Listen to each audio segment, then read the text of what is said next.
Welcome to the Learning Pines YouTube. We hope this video helps. In this video, I will explain how to make a mojito drawing.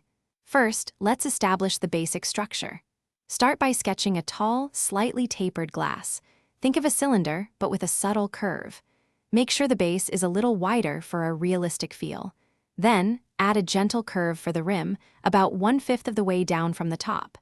This initial framework is crucial for a well-proportioned drink.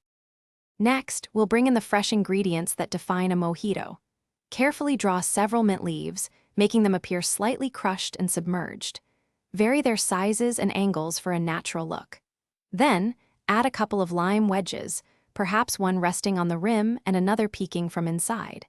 You can also include a few thin lime slices pressed against the glass, adding depth and visual interest to your refreshing beverage.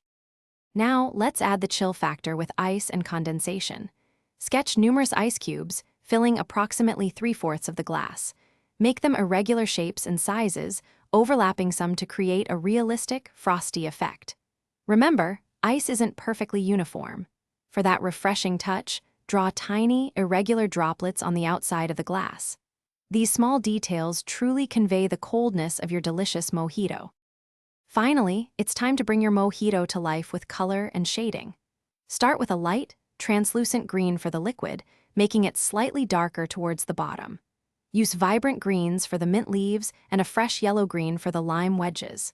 Don't forget to add subtle shadows beneath the ice and ingredients. Finish by adding bright white highlights to the glass and ice cubes, giving your drawing a sparkling, irresistible finish. Thanks for watching. Consider subscribing if we helped you.